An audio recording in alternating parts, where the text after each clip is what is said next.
Hello students, welcome to మనలా excellence YouTube channel. ఈరోజు మనం వీడియోలో మాట్లాడుకోబోతున్నటువంటి టాపిక్ ఏంటంటే ఇటీవలనే అంటే నిన్న కొద్దిగా కాంట్రవర్షియల్గా అయినటువంటి టాపిక్ ఏంటంటే ఈ యొక్క మన జాతీయ చిహ్నం గురించి. ఓకే, మన భారత ప్రధాని గారు మన సోమవారం రోజు ఈ యొక్క జాతీయ చిహ్నాన్ని ఆవిష్కరించడం జరిగింది. ఎక్కడ ఆవిష్కరించారు? మన భారత పార్లమెంటు, నూతనంగా కడుతున్నటువంటి పార్లమెంట్ ఏదైతే ఉందో అది రీసెంట్ అంటే ఇంకొక 6 months లోపదే ప్రారంభం కాబోతుంది. దానిపైన ఈ యొక్క జాతీయ చిహ్నం రాబోతుంది. దాన్ని ఆవిష్కరించడం జరిగింది.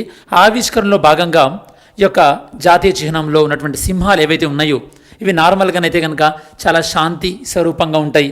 కాకపోతే మన ప్రధాని గారు ఆవిష్కరించినటువంటి ఈ యొక్క ఏదైతే కనుక ఇక జాతీయ చిహ్నం ఏదైతే ఉందో ఇందులో చాలా ఉగ్ర నరసింహాలుగా ఉన్నాయి, అంటే ఉగ్ర రూపంలో ఉన్నవి. కాబట్టి ఇవి మన జాతీయ చిహ్నాన్ని మార్చినట్టే అని చెప్పేసి విపక్షాలు విమర్శిస్తున్నటువంటి ఈ నేపథ్యంలో అసలు వివాదం ఏంటి, అలానే అసలు మన భారత జాతీయ చిహ్నానికి ఉన్నటువంటి చారిత్రక నేపథ్యం ఏంటి, దీన్ని ఎక్కడి నుండి తీసుకోవడం జరిగింది, అలానే భారత జాతీయ చిహ్నంలో ఉన్నటువంటి ఈ యొక్క వివిధ రకాలైనటువంటి జంతువులు అంటే యానిమల్స్ ఏ విధంగా ఉన్నాయి, అలానే జాతీయ చిహ్నాన్ని ఏ డాక్యుమెంట్స్ పైన వాడచ్చు మనం, అలానే ఏ బిల్డింగ్ల పైన జాతీయ చిహ్నాన్ని వాడచ్చు. దీనితో పాటు మన భారత యొక్క వివిధ రకాలైనటువంటి జాతీయ చిహ్నాలు ఏవైతే ఉంటాయో లైక్ జాతీయ జెండా కానీ, జాతీయ ఫ్రూట్ కానీ, నేషనల్ ఫ్రూట్ కానీ, వీటినన్నింటిని కూడా మనం డిస్కస్ చేయడం జరుగుతుంది ఈ వీడియోలో. ఓకే, ఫస్ట్ మనం ఈ యొక్క జాతీయ చిహ్నాన్ని చూడగానే మనకు ప్రధానంగా కనిపించేటివి ఏంటంటే కనుక ఈ యొక్క 4 సింహాలు స్టూడెంట్స్. మరి ఇవి ఏ సింహాలు అంటే లైక్ ఆసియా సింహాల, లేకపోతే ఆఫ్రికా సింహాల, ఏ సింహాలంటే వీటిని మనం ఏషియాటిక్ లయన్స్ అంటారు. Asiatic Lions. ఇక్కడ మీకు క్వశ్చన్ స్టూడెంట్స్ అదేంటంటే అసలు మన భారతదేశంలో ఏ నేషనల్ పార్క్ అనేది ఏషియాటిక్ లయన్స్కి చాలా ఫేమస్. ఏషియాటిక్ లయన్స్కి ఫేమస్ ఉన్నటువంటి నేషనల్ పార్క్ ఏది?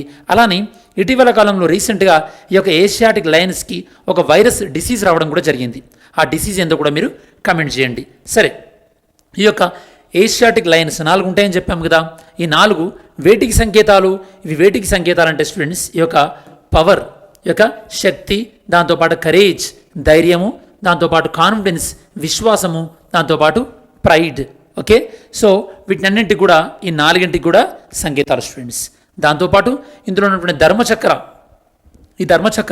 అశోకుడు ఈ యొక్క అశోకుని కాలంలో, దాంతోపాటు అశోకుడి కన్నా ముందు బుద్ధుడు ఏదైతే కనుక ఈ యొక్క తన యొక్క సందేశాన్ని ఇవ్వడం జరిగిందో, ఓకే, అన్ని వేళలా ధర్మాన్ని కాపాడాలని చెప్పేసి ఈ యొక్క ధర్మచక్ర ఉంటుంది మనకి ఈ యొక్క జాతీయ చిహ్నంలో. ఈ యొక్క 24 స్పోక్స్ అంటే ఈ యొక్క 24 గీతలు ఉన్నటువంటి ధర్మచక్రం ఉంటుంది. అలానే ఇందులో ఉన్నటువంటి వివిధ రకాలైనటువంటి యానిమల్స్ అంటే జంతువులేంది, దాంతోపాటు ఈ యొక్క జాతీయ చిహ్నం క్రింది భాగంలో మనకి సత్యమేవ జయతే అన్నటువంటి ఈ యొక్క మనకి శ్లోకం కూడా ఉంటుంది. ఈ యొక్క సత్యమేవ జయతే అనేదాన్ని మనం ముండక ఉపనిషత్తు నుంచి తీసుకోవడం జరిగింది. మనం ఆల్రెడీ ఉపనిషత్స్ అనేది మీరు హిస్టరీలో చదువుకుంటారు స్టూడెంట్స్. లైక్ ఏంటంటే ఉపనిషత్తులు కానీ, లేదా అరణ్యకాస్, వేదాంగాస్, ఉపనిషత్స్, అరణ్యకాస్, ఇవన్నీ కూడా మనకి వేదిక్ లిటరేచర్. సరే, ఇది మనకి జాతీయ చిహ్నానికి సంబంధించినటువంటి బేసిక్ ఇన్ఫర్మేషన్. మరి ఇప్పుడు మన వీడియో టాపిక్ పేరు ఏంటంటే ఈ యొక్క state emblem. Okay, state emblem. State అంటే రాష్ట్రం అనే కాదు, ఈ యొక్క మనకి జాతీయ చిహ్నం అని కూడా వస్తుంటాయి. దీన్ని మనం స్టేట్ సింబల్ లేదా స్టేట్ ఎంబ్లమ్ అని వివిధ పేర్లతో పిలవచ్చు. ఇప్పుడు మన ఈ యొక్క జాతీయ చిహ్నం ఏదైతే ఉందో ఇది సుమారుగా 6.5 మీటర్ల ఎత్తుతో ఉంది. అలానే దీని యొక్క మొత్తం వెయిట్ ఎంత అంటే కనుక ఈ యొక్క 4 సింహాలు, దాంతోపాటు ఈ యొక్క మొత్తం ఈ చిహ్నంకి ఉన్నటువంటి మొత్తం వెయిట్ ఎంత అంటే 9,500 కిలోలు స్టూడెంట్స్. అంటే ఈ యొక్క నేషనల్ ఎంబలం జాతీయ చిహ్నంతో కలుపుకొని పార్లమెంట్ బిల్డింగ్ యొక్క మొత్తం హైట్ ఎత్తు ఎంత ఉందంటే కనుక 39.6 మీటర్లు. అదే మీరు ఇండియా గేట్ ఎత్తు తీసుకున్నట్టయితే కనుక 42 మీటర్లు. అలానే రాష్ట్రపతి భవన్ యొక్క ఎత్తు 55 మీటర్లు. జస్ట్ ఇది మీకు డిఫరెన్స్ అంటే ఎలాంటి డైమెన్షన్స్తో ఉన్నాయని చెప్పడానికి స్టూడెంట్స్. ఓకే, మరి ఈ సందర్భంలో చూద్దాం అసలు మనం ఫర్దర్గా డిస్కషన్లోకి వెళ్ళే కన్నా ముందు అసలు ఇది మనకు సిలబస్లో ఏ విధంగా ఇంపార్టెంట్ అని చూసినట్టయితే కనుక మనకి జిఎస్ పేపర్ 1లో ఇండియన్ కల్చర్ అన్న పాయింట్ ఆఫ్ వ్యూలో ఇంపార్టెంట్ ఇది ఇండియన్ కల్చర్. అలానే ఈ యొక్క టీఎస్పిఎస్సి గ్రూప్ 1 పేపర్ 2, అలానే ఏపీపీఎస్సి గ్రూప్ 1 పేపర్ 2లో ఇది ఇంపార్టెంట్ టాపిక్ స్టూడెంట్స్. మరి ఎవరి యొక్క జాతీయ చిహ్నాన్ని ఆవిష్కరించడం జరిగింది? ఈ యొక్క జాతీయ చిహ్నాన్ని ఆవిష్కరించింది ఎవరంటే కనుక నేషనల్ ఎంబ్లమ్ని మన ప్రధాని నరేంద్ర మోడీ గారు. ఓకే, సో దీన్ని ఆవిష్కరించింది ప్రైమ్ మినిస్టర్ నరేంద్ర మోడీ గారు. మరి దీనిలో ఉన్నటువంటి ఏవైతే కనుక ప్రధానమైనటువంటి విమర్శలు ఎందుకు వస్తున్నాయి చూద్దాం మనం ఒకసారి. ఎందుకంటే ఫస్ట్ ఆఫ్ ఆల్ ఈ యొక్క నేషనల్ ఎంబ్లం ఏదైతే ఉందో, నేషనల్ ఎంబ్లం ఏదైతే ఉందో, జాతీయ చిహ్నం ఏదైతే ఉందో, దీని యొక్క షేప్ ఏదైతే ఉందో దానిపైన విమర్శలు వస్తున్నాయి. అంటే ఇందులో ఉన్నటువంటి సింహాలు ఏవైతే ఉన్నాయో ఈ యొక్క సింహాలు ఉగ్ర రూపాన్ని ధరించి ఉన్నాయి, ఉగ్ర రూపంలో ఉన్నాయి.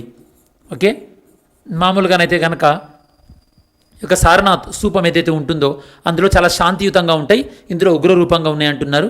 కాకపోతే దీన్ని ఎవరైతే డిజైన్ చేశారో ఆర్కిటెక్చర్స్ వాళ్ళు ఏమంటున్నారంటే అదేం లేదు, జస్ట్ ఈ విగ్రహాలు మనకి పెద్దగా ఉండడం వల్ల, అలా మనం చూసేటటువంటి యాంగిల్ తేడా ఉండడం వల్ల మనకు అలా కనిపిస్తున్నాయి అని ఈ యొక్క ఆర్కిటెక్చర్స్ ఎవరైతే ఉన్నారో వాళ్ళ యొక్క వివరణ ఇవ్వడం జరిగింది.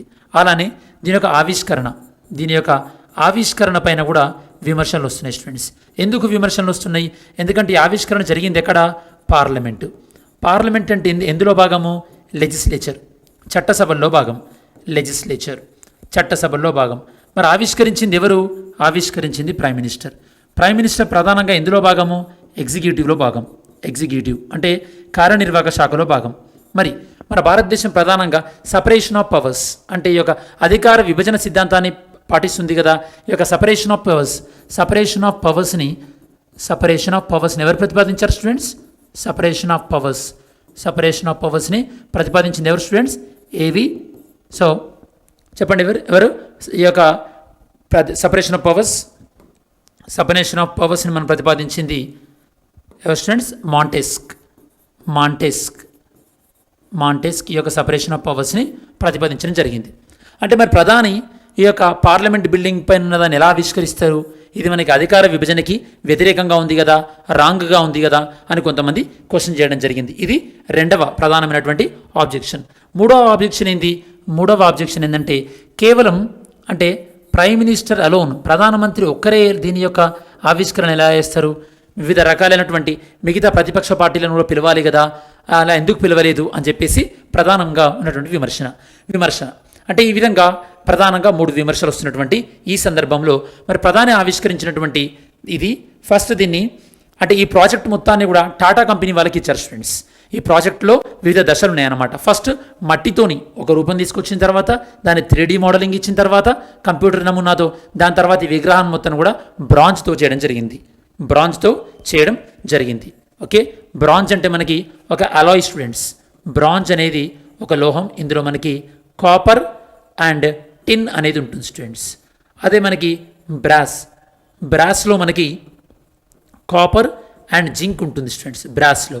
Okay, very very important.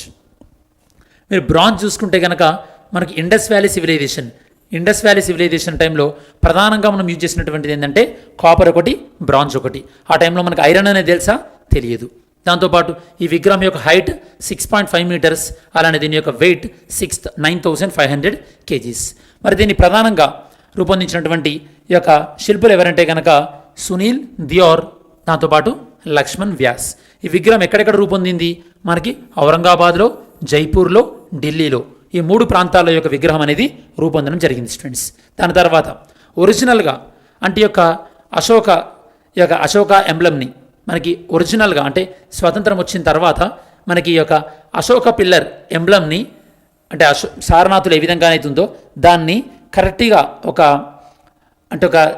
Picture లాగా వేయమని చెప్పేసి ఎవరికి అప్పచెప్పామంటే కనుక మనం Nandalal Bose.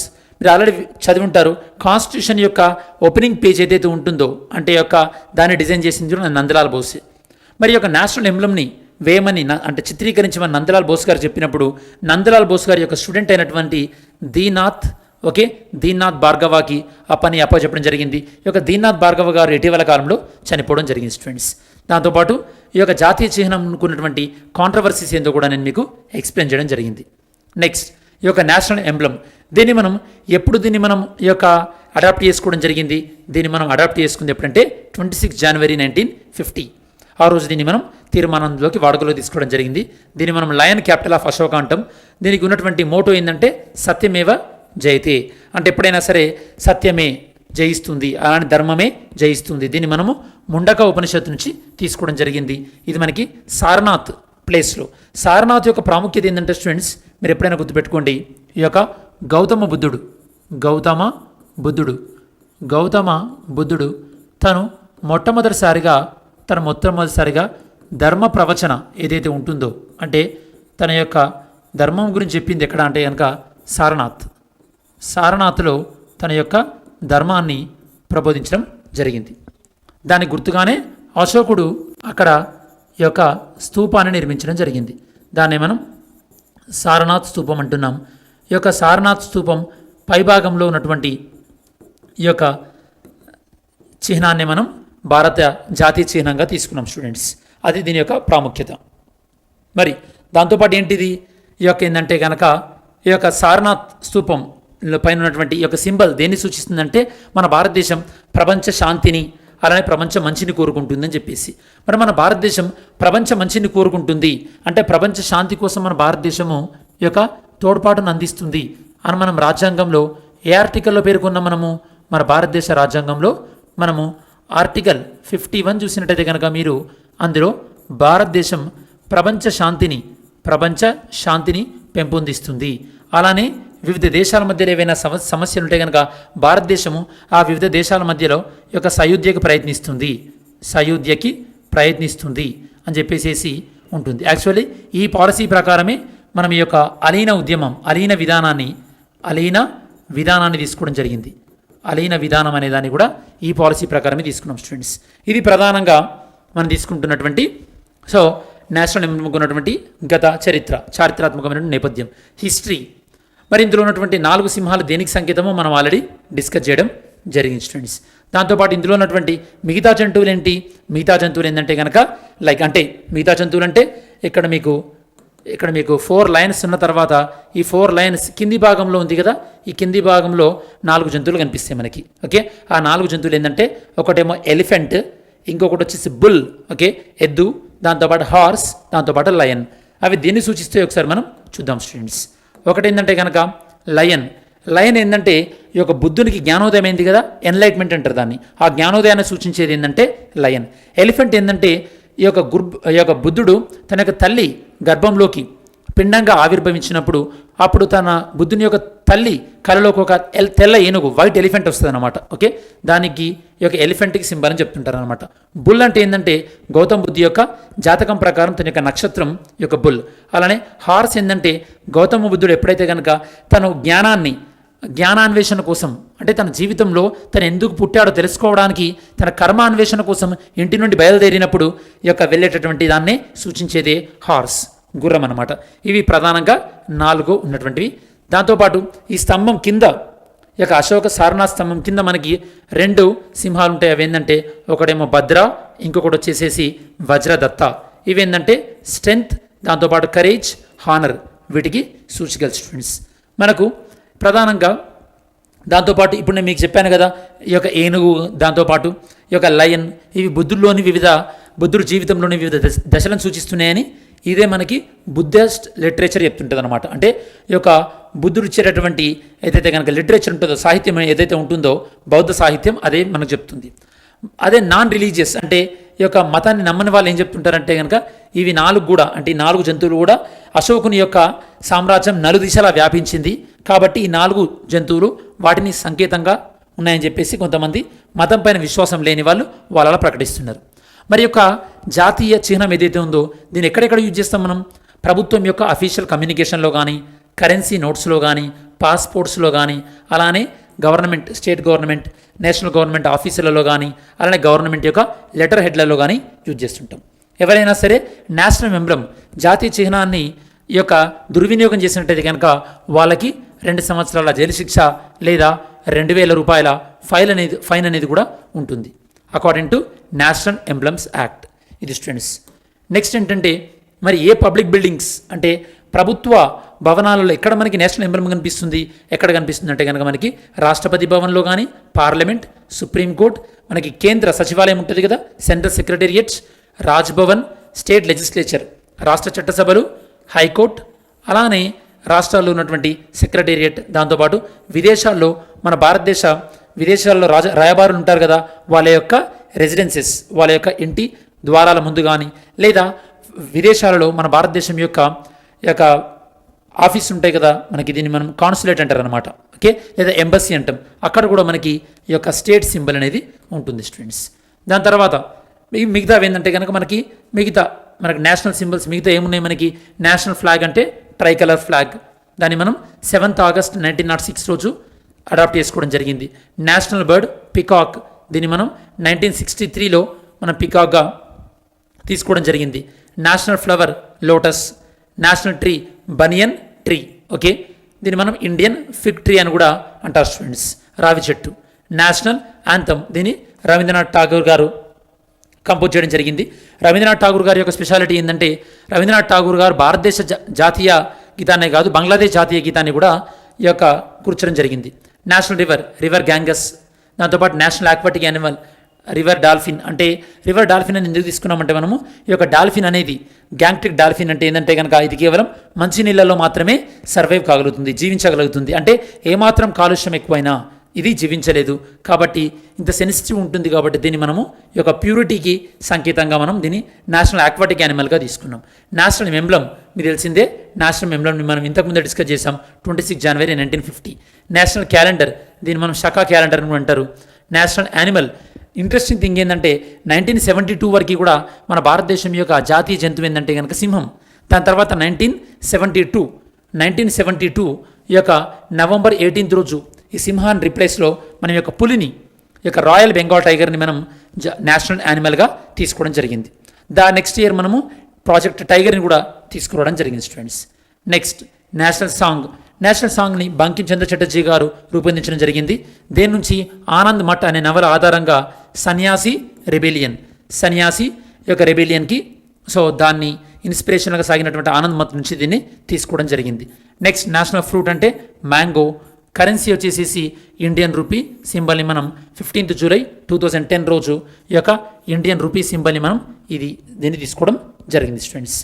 Next practice question ఏంటంటే ఇది మనకి యూపీఎస్సీలో అడిగినటువంటి క్వశ్చన్ స్టూడెంట్స్. యూపీఎస్సీ 2020లో అడిగినటువంటి క్వశ్చన్ ఏంటంటే who among the following rulers advised his subjects through this inscription. అంటే తనను ఫాలో అయ్యేటటువంటి వాళ్ళకి ఉద్దేశిస్తూ ఈ విధంగా రాసింది ఎవరు ఏంటంటే whosoever praises his religion sect or blames other sects of excessive devotion of his own sect within the view of glorifying his own sect he rather injures his own sect very severely. అంటే ఎవరైతే తన మతాన్ని అంటే తీవ్రంగా ప్రేమిస్తూ వేరే మతాన్ని ద్వేషిస్తూ వేరే మతాన్ని విమర్శిస్తారో వాళ్ళు తమ యొక్క మతానికి ఈ యొక్క అపకారం చేసిన వాళ్ళు అవుతారు అని చెప్పేసి ఎవరు దీన్ని అంటున్నారో ఒకసారి మీరు ఆన్సర్ చేయండి స్టూడెంట్స్. ఇది మనకి 2020 యూపీఎస్సీలో వచ్చినటువంటి క్వశ్చన్. మరి మనం వీడియో ఏం చేసే కన్నా ముందు ఈ వీడియోలో ప్రధానంగా డిస్కస్ చేసింది ఏంటంటే స్టేట్ ఎంబ్లమ్, ఓకే, లేదా నేషనల్ ఎంబ్లమ్. దీనిపైన ఉన్నటువంటి కాంట్రవర్సీస్ ఏంది, అలానే ఈ యొక్క నేషనల్ ఎంబ్లమ్లో ఉన్నటువంటి చారిత్రక నేపథ్యం ఏంది, దాంతోపాటు ఈ నేషనల్ ఎంబ్లమ్లో ఉన్నటువంటి వివిధ రకాల జంతువులు, దాంతోపాటు ఈ నేషనల్ ఎంబ్లమ్ యొక్క సారనాథ్ స్థూపం నుంచి ఈ యొక్క సారనాథ్ ప్లేస్కి ఉన్నటువంటి చారిత్రక నేపథ్యం ఎలాంటిది, దాంతోపాటు ఈ యొక్క భారత రాజ్యాంగం ఈ యొక్క నేషనల్ ఎంబ్లమ్ని తీసుకోవడం ద్వారా ఎలాంటి సందేశాన్ని ఇవ్వాలనుకుంటుంది ప్రపంచ శాంతి విషయంలో అని చెప్పేసి మనం డిస్కస్ చేయడం జరిగింది. దాంతోపాటు నేషనల్ ఎంబ్లమ్ని ఏ డాక్యుమెంట్లో యూజ్ చేస్తారు, ఏ బిల్డింగ్లో యూజ్ చేస్తారు, అలానే భారతదేశంలోని వివిధ రకాలైనటువంటి జాతీయ చిహ్నాలను కూడా మనం డిస్కస్ చేయడం జరిగింది. ఇది స్టూడెంట్స్ ఓవరాల్గా మనకి ఈ యొక్క నేషనల్ ఎంబ్లమ్కి సంబంధించినటువంటి కాంట్రవర్సీ.